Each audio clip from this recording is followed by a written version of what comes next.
आज के आनंद की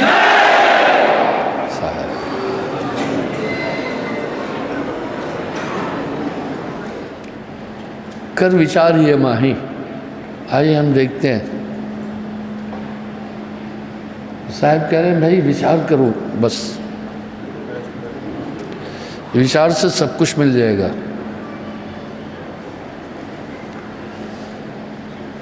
मन की तरंग मार दो, बस हो गया भजन।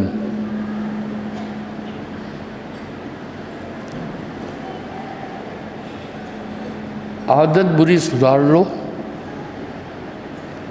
बस हो गया भजन। आया है तू कहाँ से और जाना है कहाँ, इतना सा बस विचार ले। आया है तू कहाँ से और जाना है कहाँ, इतना सा बस विचार ले, बस हो गया भजन। अक्सर मैं वाणी में एक बात बोलता हूँ, मोक्ष के 4 द्वारपाल है। ज्ञान, विचार, शम, दम आदि। कोई भी कार्य करने से पहले विचार तो कर लो। विचार वो कवच है जिसको मन और माया भेद नहीं पाती है। आप विचार तो कर लो। पहला ये विचार करो कि मुझे एक फालतू नहीं सोचना है, मुझे मन तरंगों में नहीं बहना है। ये एक दृढ़ विचार अपने अंदर स्थिर रखो। जब कोई तरंग आए चेतन होना। मैंने तो कहा था कोई तरंगे नहीं कर देंगे, मन की तरंगे उठने नहीं देंगे। मन करेगा क्या? मन का सिर्फ एक ही लक्ष्य है और कोई मन का लक्ष्य नहीं है। आप मेरे प्रवचन में मन का संवाद अधिक सुनते होंगे। ठीक से बैठो प्रीतम, इधर ही बैठो, लेकिन ठीक से बैठो। आप मेरे प्रवचन में मन पर जरूर सुनते होंगे। मन का एक ही लक्ष्य है, बस, और कुछ नहीं है। आपको स्थिर नहीं होने देना है। क्यों? जो एकाग्रता है वो आत्म उपलब्धि का सबसे उत्तम और सरल साधन है। सीधी सी बात यूँ है, मन के निग्रह के बाद जो बचा वो आत्मा है। मन के निग्रह के बाद जो बचा वो आत्मा है।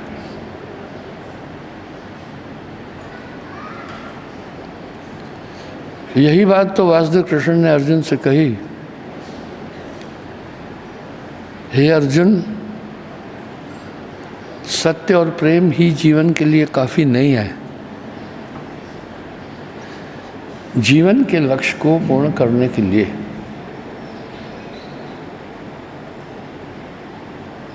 भ्रुकुटी के मध्य मन का निग्रह करके अपनी आत्मा का साक्षात्कार कर लो। मन का निग्रह, रोकना, निरोध भी रोकने को कहते हैं। अब हमें मन पर नियंत्रण पाने के लिए कुछ उपक्रम करना पड़ेगा। सबसे पहले हमें मन को जानना होगा। मन छीने कोई बिरला भेदी।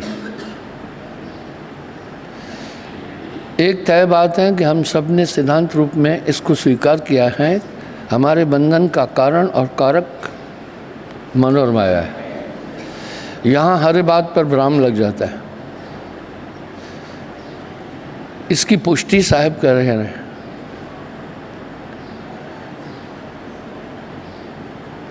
कह रहे हैं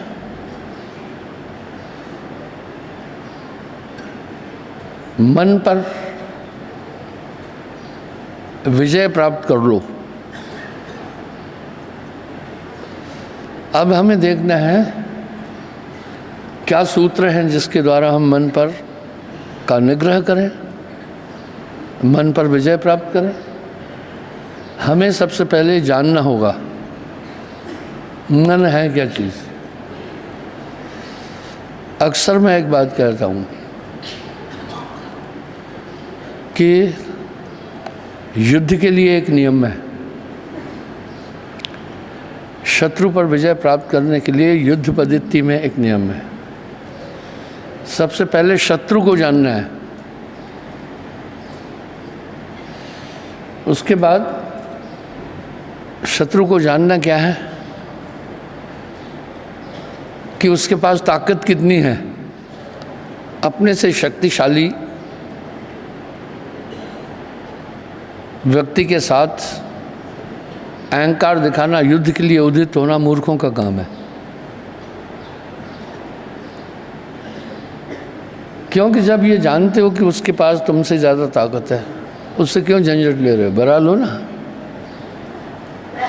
तो मन को हमें समझना है, ज़रूरी, बहुत ज़रूरी है क्या मन? मन कहाँ रहता है?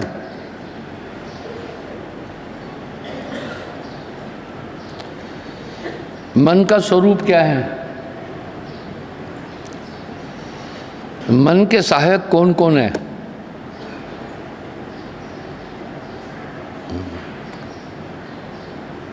सेना में युद्ध पद्धति की जब ट्रेनिंग देते हैं तो सबसे पहले ये देखते हैं शत्रु कितना है जिस पर हमला कर रहे जाना, नहीं तो मार खा के वापस आएंगे या मर जाएंगे। उसके बाद शस्त्र क्या क्या हैं, उसके सहायक कौन है,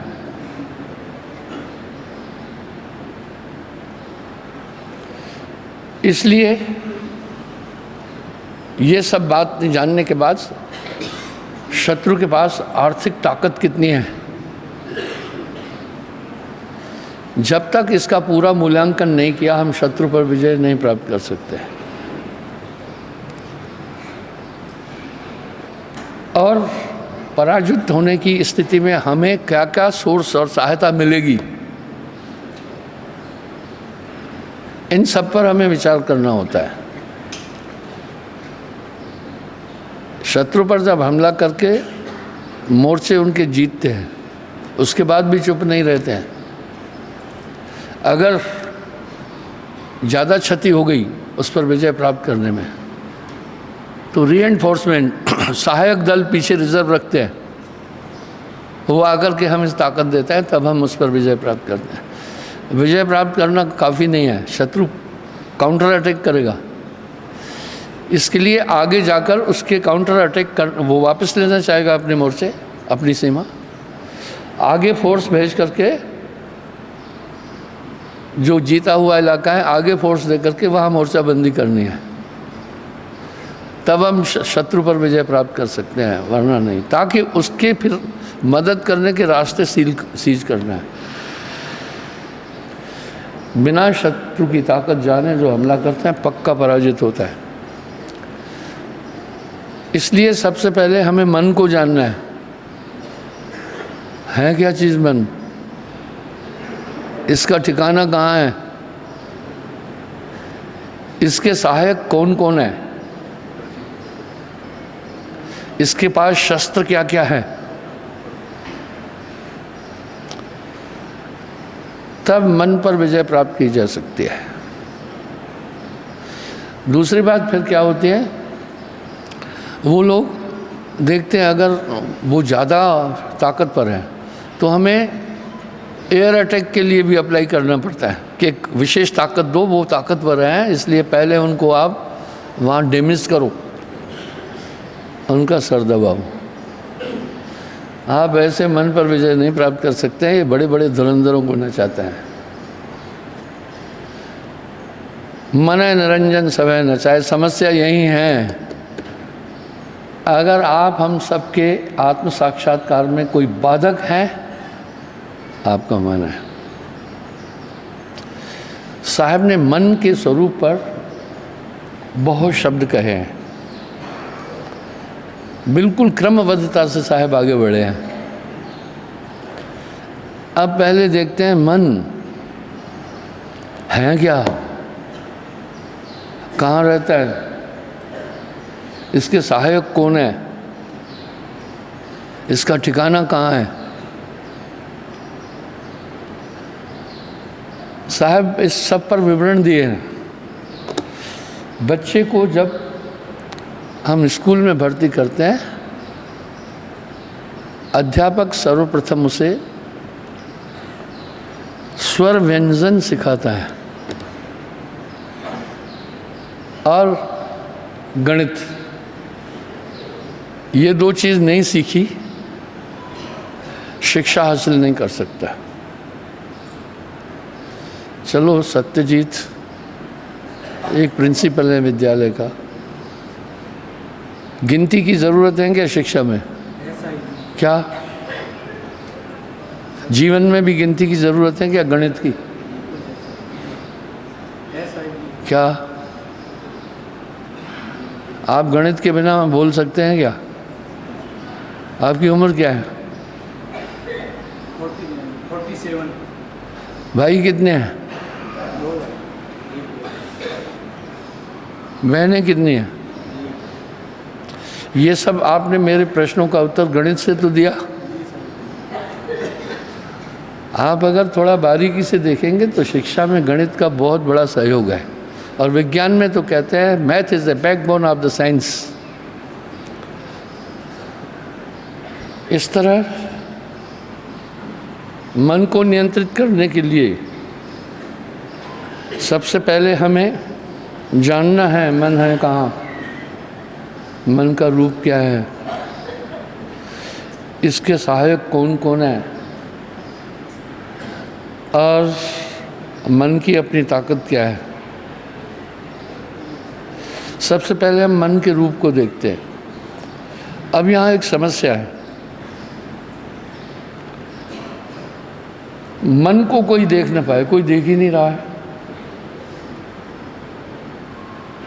आगे साहब क्या कह रहे हैं, मन चीन्हे कोई बिरला भेदी, मन को कोई कोई जान पाता है। साहब पूरा पूरा ठिकाना बता रहे हैं, इतना प्यारा कहा है। मोक्ष के रास्ते को साहब ने सरल तरीके से व्याख्या किया है। पहले मन कैसा है, निराकार मन ही को जानो। विडंबना यह है मन निराकार है। आप नहीं देख रहे आजकल स्पेस बार चल रहा है, वैज्ञानिक लोग बोल रहे हैं वो प्राचीन काल में पहले जब लाठी डंडों से झगड़ा करता था इंसान, हाथी को भी पूरा गांव इकट्ठा होकर के डंडे मारता था, वो काफ़ी को कुचल देता था। बाद में फिर पाषाण युग आया, पत्थर के शस्त्र बनने लगे। उसके बाद फिर धातु युग आया।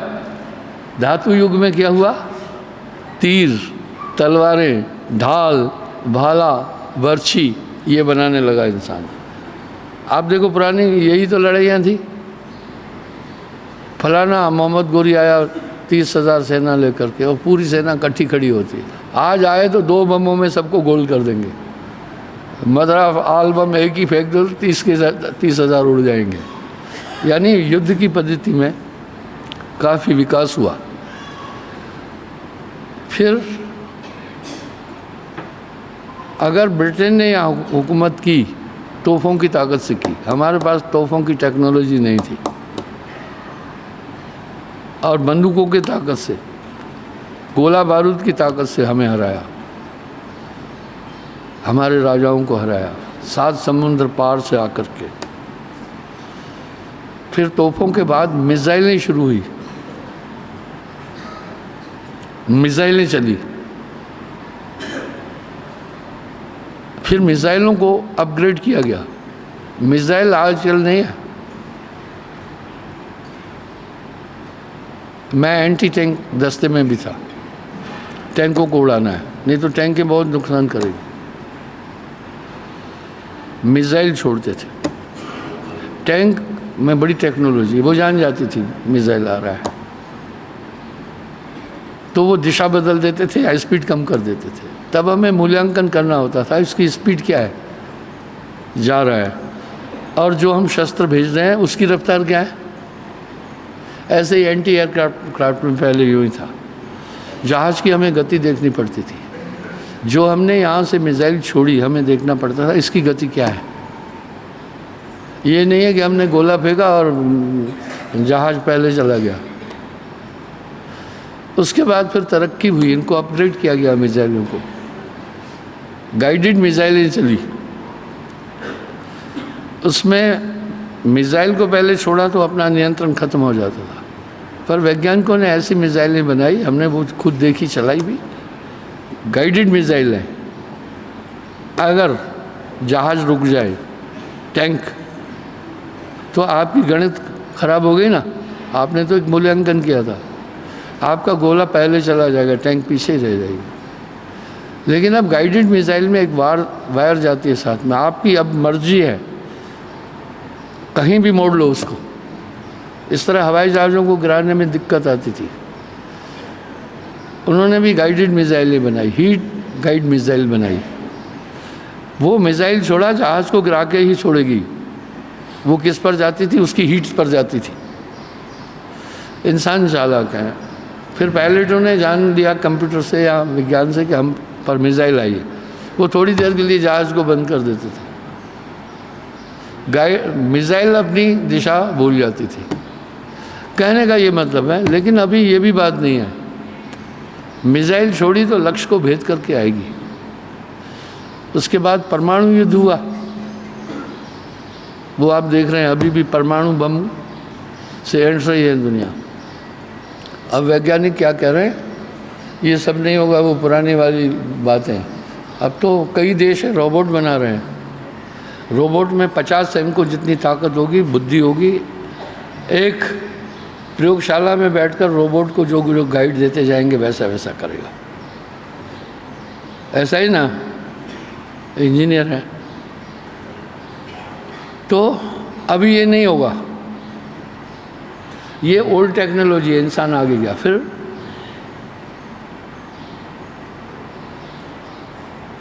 उसके बाद फिर वो मिसाइल बनाई, उसका नाम मेरी ज़बान पर नहीं आ रहा। हाँ, लेज़र मिसाइल, वेरी गुड। उसमें कोई बारूद नहीं है, वो खुद ही मिसाइल सूर्य से पूरी हीट कलेक्ट करके चीज़ को डिस्ट्रैक्ट कर देगी। लेज़र मिसाइल बनी। अब वो भी पहला मिसाइल ने तोहफे, तीर, कमान, सैटेलाइट वार होगा। वो क्या होगा, हम नेट और सैटेलाइट पर डिपेंड हैं। अंतरिक्ष में आपके सैटेलाइट को डिस्ट्रैक्ट कर देंगे। यहीं तो अमेरिका भी परेशान हुआ, जब रसिया ने सैटेलाइट में उसकी छेड़ाछाड़ी की तो वो डर गया। अब वो सैटेलाइट वार क्या है, जहाज जहाँ है वहीं पर रहेगा, उतर नहीं सकता है। जो बड़े बड़े शिप पानी के अंदर है, वो शिप वहीं के वहीं रह जाएंगे। उनके अंदर नेविगेशन सिस्टम सीज कर देगा, वहाँ से वो नेविगेट हो रहे हैं। और आपके पूरे खाते सीज हो जाएंगे, बैंक में न पैसा निकाल सकोगे न जमा कर सकोगे। आपकी पूरी मार्केटिंग वहाँ ख़त्म कर दी जाएगी। देखा इंसान कितनी शैतान खोपड़ी है, विनाश के कितने साधन ढूंढ रहे हैं, लेकिन आनंद का साधन आदमी नहीं ढूंढ रहा है। इस तरह भैया मन के पास बड़ी टेक्नोलॉजी है। ये सब इंसान ने कहाँ से निकाले विनाश के साधन, क्यों निकाले, कौन निकाला? भानु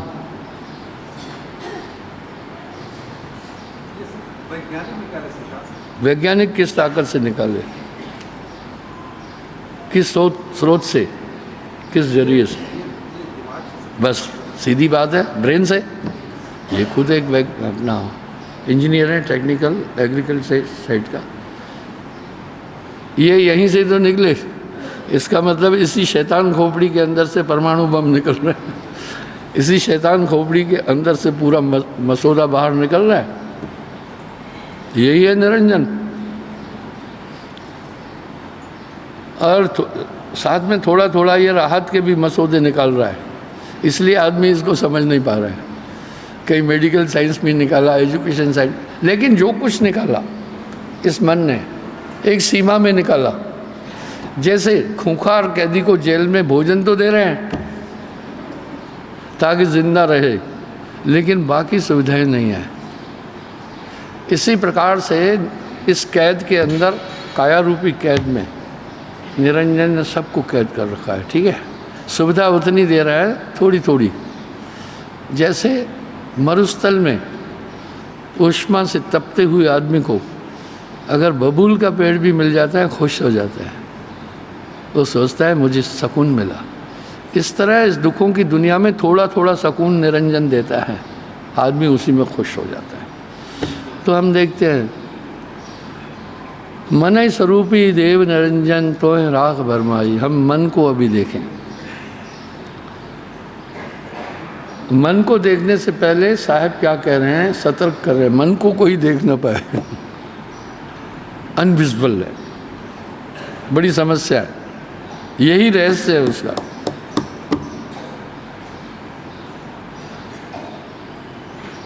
आपको पता है, प्रेत आत्माओं के लिए अंधकार बेस्ट ग्राउंड है।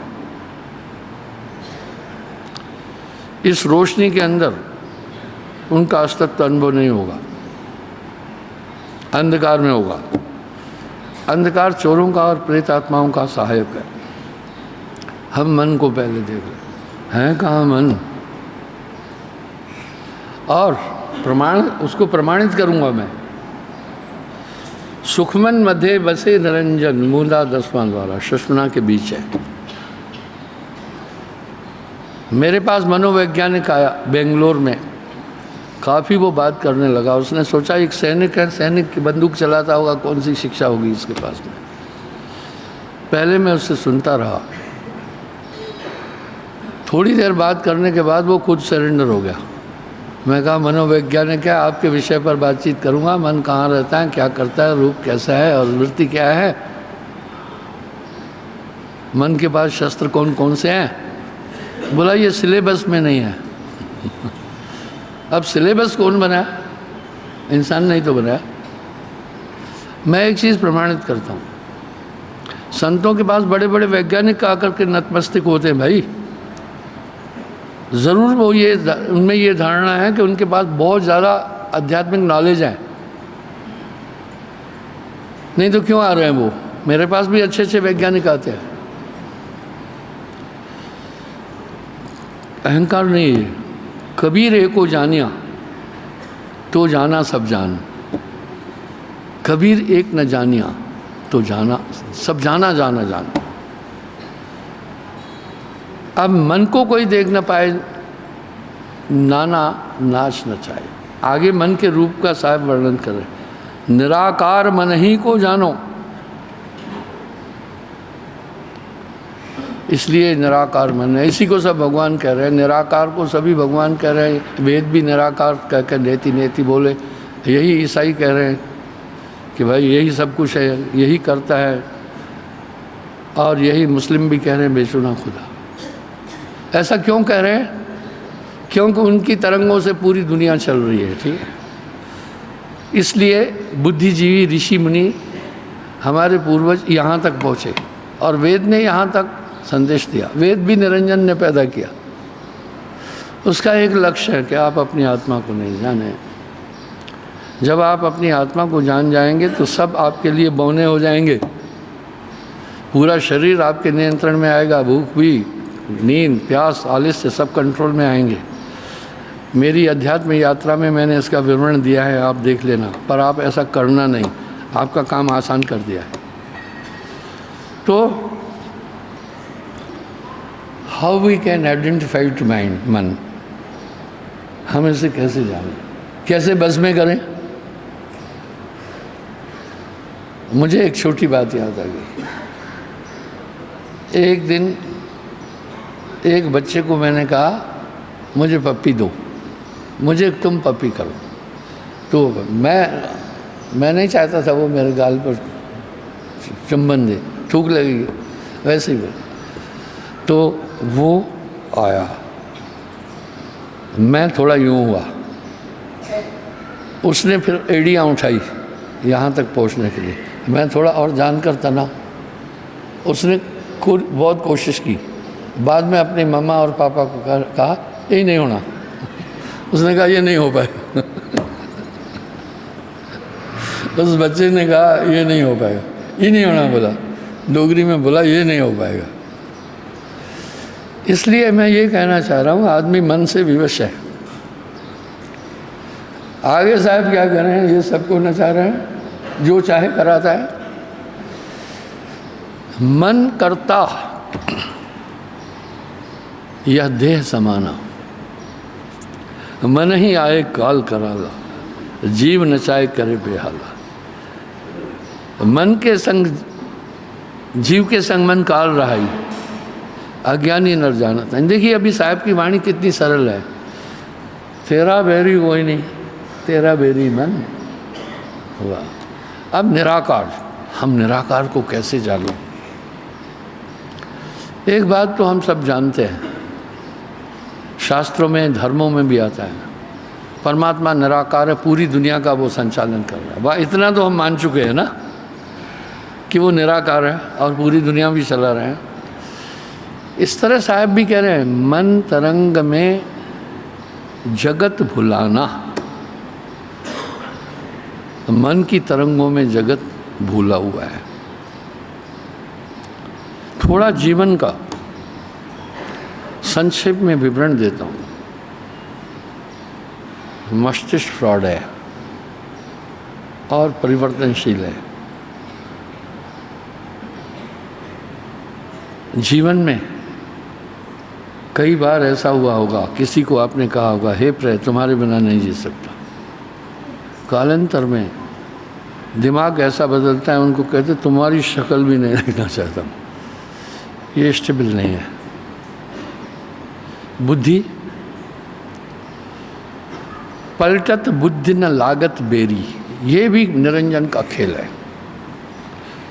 बच्चों का देखो कैसी कैसी जिद्दें करते हैं, क्या क्या बेवकूफ़ियाँ करते हैं। आज सुबह सुकृत स्कूल जाता है, मुझे बंदगी करके जाता है, आज आया रोया जा रहा था जारो जार। मैंने कहा क्या हुआ, बोला मम्मा साइकिल नहीं दे रहे स्कूल जाने के लिए। तो मैंने समझाया स्कूल में भैया साइकिल कैसे ले जाओगे। बोला कोई बात नहीं ले जाऊंगा, गाड़ी में रहेगी। अब वो क्या बोल रहे हैं। फिर मैंने कहा अच्छा ठीक है, रोए जा रहा। मैं बोला स्कूल में साइकिल कैसे चलाओगे, यहाँ आकर चलाना। बोला नहीं मैं ले जानी है। चलाओगे कैसे, बोला गाड़ी में रहेगी। ये कोई जिद है।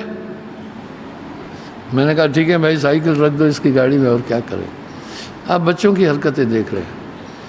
इसकी कोशिकाएँ स्टेबल नहीं है जिससे ये बना हुआ है। तूफान आता है तो झोपड़ा उड़ जाता है, उड़ जाता है नहीं।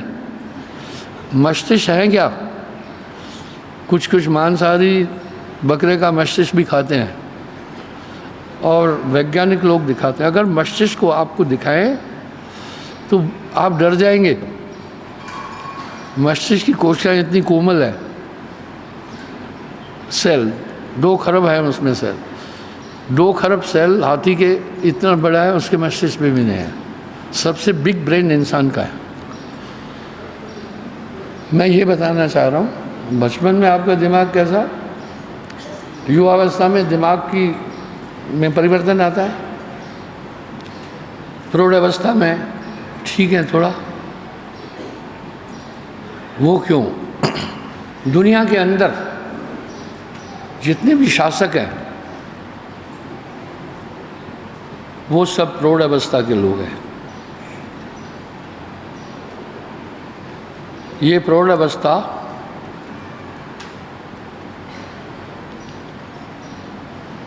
सैंतालीस साल से शुरू होती है।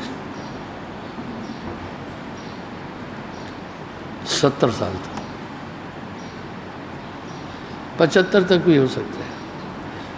क्यों? उनके पास एक्सपीरियंस लाइफ का ज़्यादा होता है। इसलिए जितने भी दुनिया के शासक हैं वो इसी एज के होंगे, ओवर 50, बिलो 80, उससे कम। बाइडेन को छोड़ो। क्यों? दिमाग क्यों परिवर्तनशील है? वृद्धावस्था में इसकी कोशिकाएं बिल्कुल भी वीक हो जाएगी, ठीक है, क्योंकि ये शरीर का एक अंग है। आंखें देखो कमज़ोर हो गई, कान कम सुनने लगते हैं, दांत गिर जाते हैं। इस तरह मस्तिष्क वृद्धावस्था में बेकार अवस्था को प्राप्त करता है। वृद्धावस्था में आदमी बहुत ढीठ हो जाता है, क्योंकि चेतना की जो कोशिकाएं हैं वो कमज़ोर होती हैं।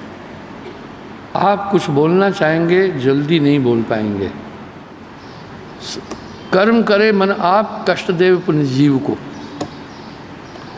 इसलिए आगे का समय अंधकारमय है। आपकी मेमोरी कमज़ोर हो जाएगी, गैपिंग आएगा, बात अगला बोलेगा ठीक से समझ नहीं पाओगे। नाम याद होगा तो कहेगा वो क्या नाम है उसका, मैं भूल गया। ऐसा क्यों?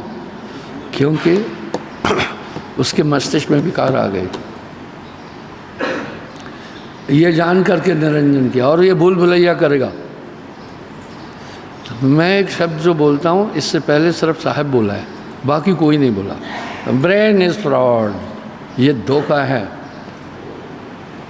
ये कपट है, ये मन का प्रथम रूप, दूसरा रूप है। इसलिए हमें मन को देखना है। मन के 4 रूप हैं, मन, बुद्धि, चित्त, अहंकार। अध्यात्म यही है। अध्यात्म कोई नाचना कूदना नहीं है। जब यही मन संकल्प करता है, इसकी संज्ञा माना है।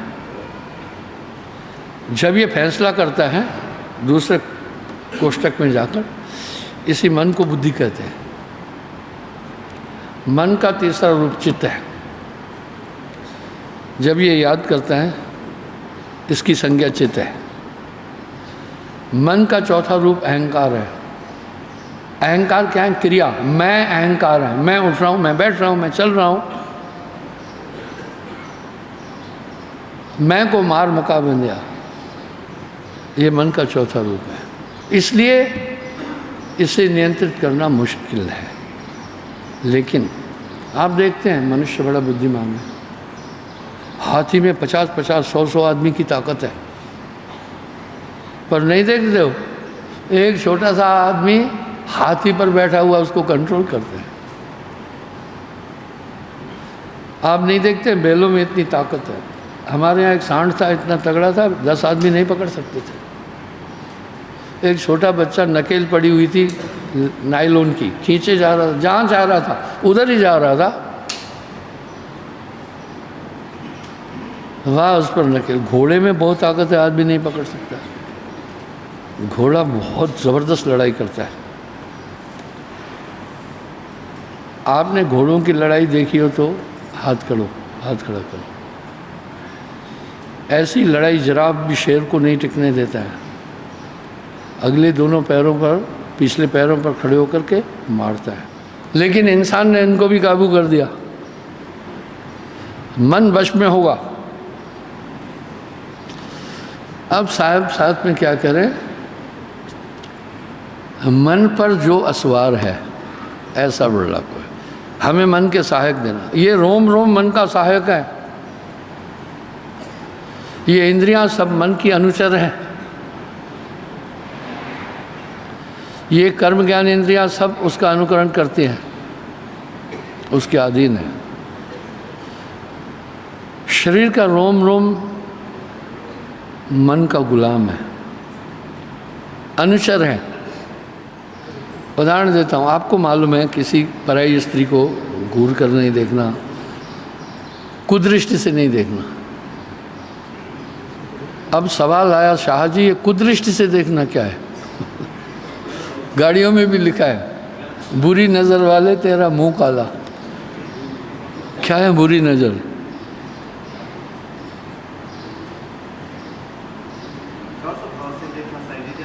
हाँ, वो तो मैं गलत और बुरी तो प्रायवाची शब्द है ना। मैं तो कह रहा हूँ क्या गलत है, क्या गलत देखना है, क्या बुरा देखना है।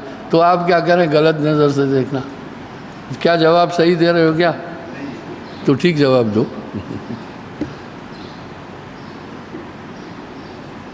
ये भी नहीं पता तुम्हारी बीवी को कोई घूर घूर कर देखे तो बुरा मान रहे हो? नहीं जानते सब हैं, व्याख्या नहीं कर पाते हैं।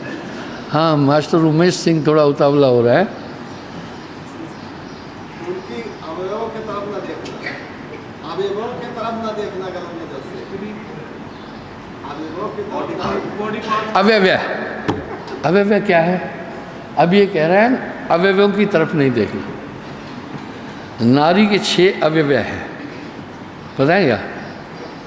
पहला मुंह, आंखें, ब्रेस्ट, कटी क्षेत्र, हिप्स, जंघाएं, यूट्रस, ये अवयव है। इसको घूर घूर के नहीं देखना, वो बेचारी परेशान होगी, कहीं चुन्नी यूँ करेगी, कहीं सुई करेगी, नेचुरल है। ये है बुरी नज़र। इसलिए साहब ने कहा है आपके घर कोई आए, दोस्त भी हो, बस यही देख रहा हो, अगली बार नहीं लाओगे। आप उसको अगली बार नहीं लाओगे। मैं भी यहाँ ये रीड करता हूँ। यहाँ साहब क्या करें? प्रथम चक्षु इंद्रिय को साधे, सबसे पहले आंखों को साधना है। जहाँ नहीं देखना है वहाँ नहीं देखना है।